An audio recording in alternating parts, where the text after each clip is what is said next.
Hello again, and welcome to Radio Free HPC. This is where we talk about supercomputing, high-performance computing, and other technology topics. I'm your Toastmaster, Rich Bruckner from Inside HPC, with my co-hosts, Dan Olds from Gabriel Consulting and Henry Newman from Instrumental. Now let's get to the show.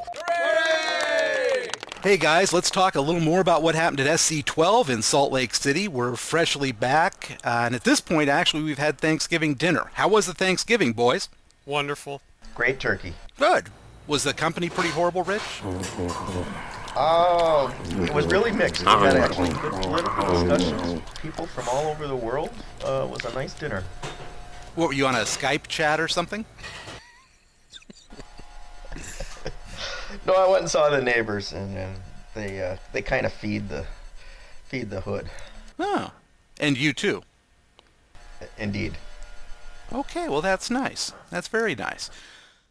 So, one of the big pieces of news that came out of SC12, and I guess, it's not really news at this point, but Intel put some more flesh around their Phi coprocessor, is what they're calling it, put some numbers out there in terms of price, did the official press launch.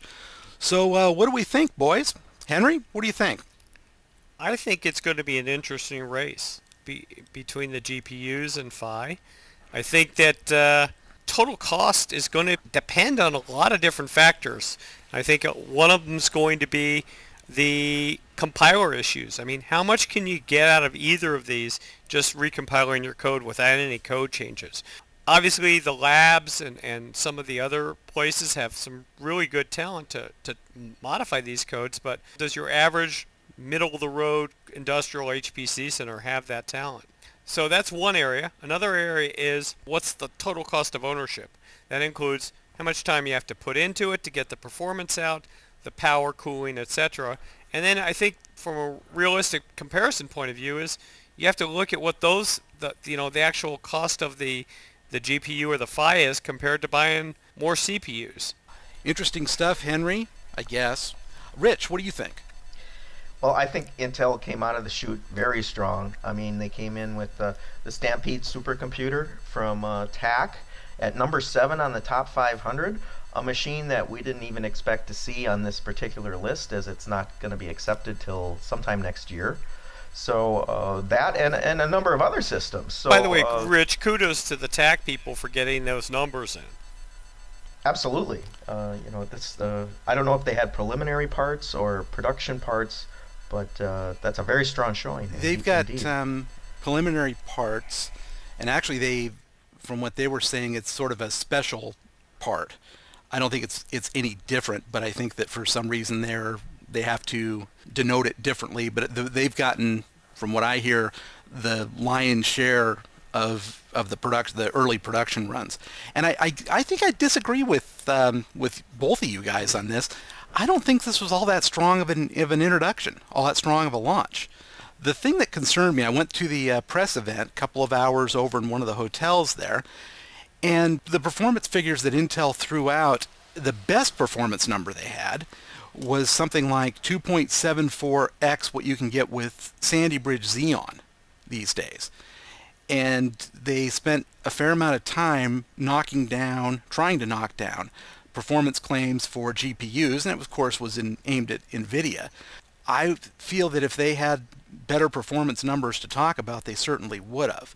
The other thing, the customers that they had up there talking on its behalf were at least 3 of the 4, I'm pretty damn sure, also have GPUs, and none of them went to where they were highlighting the performance differences or discussed any sort of compare-contrast with current accelerator. Well, you don't expect them to do that in an Intel press release. Sure you do. I've seen that before. I mean, where they will say, well, we were using this. They may not name it, but we believe that X, the new solution, is 5%, 10%, 50% better than what we were doing before. They weren't really talking in terms of that. The key, I think, to acceptance of either of these technologies is going to be the ecosystem. Absolutely. Compilers, debuggers, how this all works together. And, this is going to be a long-term play for anybody because the national labs have the people to get all these things working at maximum performance for their applications. They have reasons, they have the motivation. Look what they've done in the past with other things down at Los Alamos with the Roadrunner and Cell and Blue Gene at Livermore. Sure. The talent's there. Yeah. The market acceptance outside of that, in my opinion, is going to be about ecosystem. Yeah, absolutely. But is it possible, in your guys' mind, that this could be another son of Larrabee? In other words, Intel brings it out with a lot of fanfare, and it doesn't get it done in the market, and they end up pulling it back and going back to the drawing board. Is this the castle that you build on the swamp that stays up? Well, I think it's be more fair to look at this as a first generation product, and I mean certainly Larrabee was talked about, but nothing was for sale. And this one's for sale. Oh, wait a minute, wait. It's working, and it's shipped in ultra scale systems. They introduced Larrabee. They introduced Larrabee in our own home city of Portland here in 2009. But it wasn't shipped, Dan. It wasn't shipped because it wasn't gonna ship. In other words, but this is different. It has shipped. Okay. The thing that hasn't been discussed and hasn't been evaluated, and maybe this is something we talk about, is let's look at ecosystem. Mm-hmm. Because I think ecosystem's going to, to some degree, all else being equal, which is faster by, even, 2x, the ecosystem will make a huge difference on the winner here. Well, I mean, certainly NVIDIA would seem to me to have the advantage there. You've got GPUs, in the hundreds of millions out there, right? And you can program on your graphics card right on your MacBook Pro today, and any number of high-end laptops all have that ready to go. Intel with the Phi, this is an add-on. You need a PCI Gen 3 slot just to work with this thing. Is it only Gen 3? You betcha. Oh, well, but anything it runs in Gen 3 will run in Gen 2. Yeah. I mean, it is backwards compatible. You could slide it into a Gen 2 slot. Sure. Okay. Sure. But to get the most out of it, it's Gen 3, I think. Well, and to get the most out of the NVIDIA stuff, it's a Gen 3. Yeah, exactly. I would argue, though, that in terms of sort of raw ecosystem, that Intel probably has the advantage because pretty much any code that'll run on Xeon will run on Phi. It just may not run fast. It may even run slower than Xeon. And it's the ecosystem, I think, that is important are the tools and the compilers and everything that Henry's talking about that will help you get the performance, wring the performance out of it. So here lies the problem with that, I think, is that even with Intel's own comparisons, they compare the Phi to basically two Sandy Bridge CPUs. Mm-hmm. And they say that they do that because it consumes roughly the same power. So they say that's a fair way to compare them. Well, the Phi costs somewhere, I think it's, does anyone get numbers from that? Yeah, it's in the $2,000 range, $2,000, $2,500, something like that. Okay, so it's more expensive than a pair of Sandy Bridge CPUs, and they're saying 2 to 3x more performance. But Rich, so you got to figure in the memory costs, and it's not that when you add in memory costs. What do you mean? Well, when you buy a Phi, you buy memory. Yeah. When you buy a Sandy Bridge, you don't have any memory. But for both, you have a motherboard that's your base camp for those, and that has memory. Right. But if you add a Sandy Bridge, you got to add a server. You got to add the motherboard, the power supply, everything. Well, let's say you have buy a 2-socket machine, you only buy one Sandy Bridge. If you buy that second Sandy Bridge, you have to add memory to have an equal amount of memory per core to run your applications. The Phi has memory. So the only fair comparison, this goes back to my fair comparison point of view, is you have to have equivalent amount of memory for that, second Sandy Bridge. And the cost of that has to be figured in the total cost.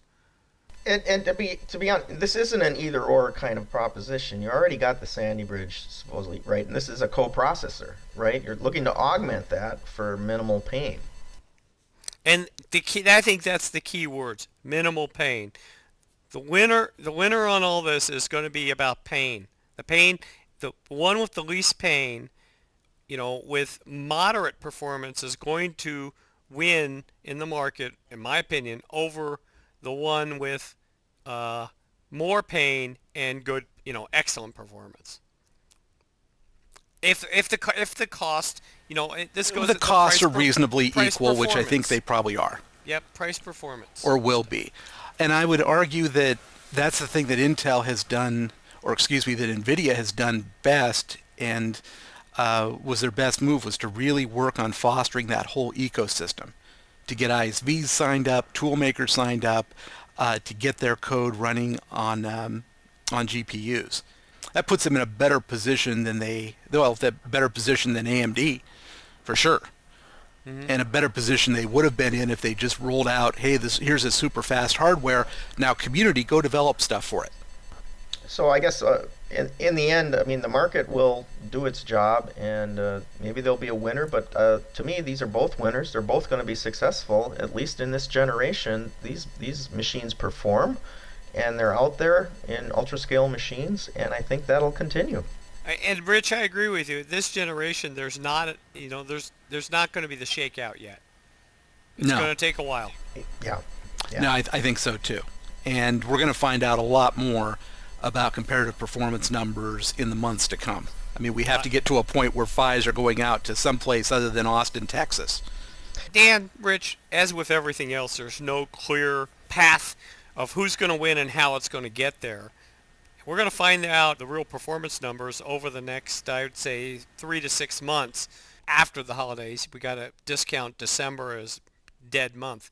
So I figure by the end of March, end of April, we'll have some better answers, and we'll take a look at this again. And even then, a lot of those answers, Henry, are going to come down to it depends. It depends on your organization, what you're doing, your workloads, all of that. But we'll be able to bucketize this, Dan. Yes.